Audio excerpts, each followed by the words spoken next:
కల్వకుంట్ల చంద్రశేఖరరావు పరిపాలనలో కేసీఆర్ వేసే తినిపారేసే బొక్కలు ప్రగతి భవన్లో కానీ ఫామ్ హౌస్లో కానీ ఎక్కువ ఎవరికి దొరికినాయి అంటే బాల్క సుమన్ గారికి దొరికినాయి. అందుకని ఇవాళ వాడు తెలంగాణ రాష్ట్ర ముఖ్యమంత్రి గౌరవనీయులు రేవంత్ రెడ్డి గారిని పట్టుకొని చెప్పుతోటి కొడతామన్నాడు. అరే బాల్క సుమన్ గారిని నేను ఫస్ట్ బోటుతోటి కొడతాం బిడ్డ. అరే మిమ్మల్ని మొన్ననే అసెంబ్లీ ఎన్నికల్లో మీ 10 ఏళ్ల అహంకార పరిపాలన చూసి తెలంగాణ రాష్ట్ర ప్రజలు కర్రు గాల్చి వాత పెట్టిన తర్వాతనైనా మీకు అహంకారం తగ్గుతుంది అనుకున్నాం, మీ లోపల కొంచెం మార్పు వస్తుంది అనుకున్నాం. బిడ్డ ఇయ్యాల నువ్వు ఎంత ఒళ్ళు బలిసి మాట్లాడినావనంటే నీకు అహంకారం తగ్గలేదు. తెలంగాణ రాష్ట్ర ప్రజలు మీకు ఇచ్చిన ట్రీట్మెంట్ ఇంకా సరిపోలేదని అనిపిస్తుంది. అరే నువ్వు చెప్పుతోటి కొడతానంటే మేము బూట్తోటి కొడతాం రా.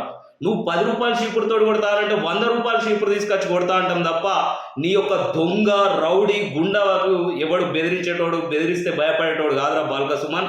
అధికారంలో ఉండగానే మీ యొక్క అహంకార పూరిత నియంతృత్వ పరిపాలనని కొట్లాడిన కాంగ్రెస్ పార్టీ కార్యకర్తలు ఈరోజు కాంగ్రెస్ పార్టీ వెనకాల ఉన్నారు, రేవంత్ రెడ్డి గారు వెనకాల ఉన్నారు. బిడ్డ 10 సంవత్సరాలు రేవంత్ రెడ్డి గారు మీలాగా ఏదో అదృష్టం కొద్ది సీఎం అంటున్నావు. అరే బిడ్డ రేవంత్ రెడ్డి గారు ఆయన ఇప్పటి వరకు మొన్న సీఎం అయ్యే వరకు కూడా ప్రతిపక్ష పార్టీలోనే ఉన్నారా, ఏనాడు కూడా అధికార పార్టీతోటి అంటగాగలేదు.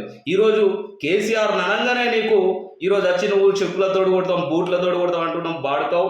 నీకు కొంచెమైనా సిగ్గు లేదు. ఈరోజు నీ స్థాయికి ఎందుకు దిగజారి మాట్లాడుతున్నామనంటే ఈరోజు మిమ్మల్ని వదిలేస్తే ఇంకా కూడా నువ్వు నీ దిగజారి ఇట్లనే మాట్లాడుతావురా బాల్క సుమన్గా.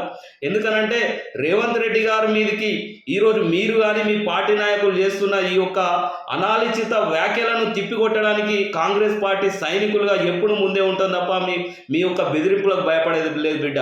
మీ యొక్క అహంకార పూరిత పాలనలోనే కేసులకు భయపడకుండా ఈరోజు మీ యొక్క ముఖ్యమంత్రి ఏదైతే మాజీ ముఖ్యమంత్రి కేసీఆర్ పరిపాలన కొట్లాడినా మాకు ఈరోజు మీ మీద కొట్లాడడం పెద్ద లెక్క కాదు. రాష్ట్రంలో మీ పని అయిపోయింది అనుకున్నాం. బీఆర్ఎస్ పార్టీ చీడ వీరుగరైపోయింది. మొన్న తెలంగాణ రాష్ట్ర ప్రజలు బుద్ధి చెప్పే వారికి అనుకున్నాం, కానీ మీకు అధికార దాహం ఇంకా పోలేదు.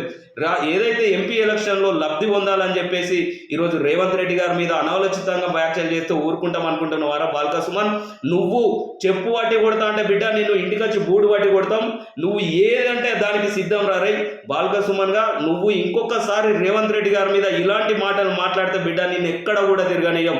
నువ్వు ఏదైతే ఏనాడు దళితుల పక్షాన మాట్లాడలేదు, విద్యార్థులు చనిపోతే విద్యార్థుల పక్షాన మాట్లాడలేదు, ఏదైతే ఓయూ విద్యార్థుల యొక్క ఉసురు తీసొచ్చి ఈరోజు అదృష్టం కొద్దీ ఒకసారి ఎంపీ ఒకసారి ఎమ్మెల్యే అయిన నువ్వు రేవంత్ రెడ్డి గారు ఎమ్మెల్సీ అయిన కారణం ఎమ్మెల్సీ నాటి నుండి నేటి ముఖ్యమంత్రి వరకు ప్రజల ఆదరణతోటి ఒక పెద్ద నాయకుడిని పట్టుకొని ఇంత చిల్లరగా మాట్లాడుతున్నావు బాల్క సుమన్. బిడ్డ నువ్వు ఇంకోసారి గుర్తుపెట్టుకో, నీ యొక్క మాటలకు ఎవరు భయపడరారై బాల్క సుమన్ గా. నిన్ను మాత్రం వదిలేదు బిడ్డ.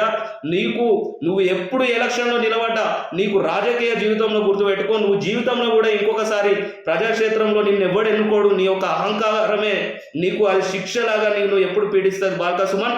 ఇంకొకసారి రేవంత్ రెడ్డి గారి గురించి పిచ్చి మాటలు మాట్లాడితే బిడ్డ ఇక బూటు పట్టు కొట్టుడు కాదు, వీటిని మెడలేస్తాం బిడ్డ బాల్క సుమన్. ఏమనుకుంటున్నావు?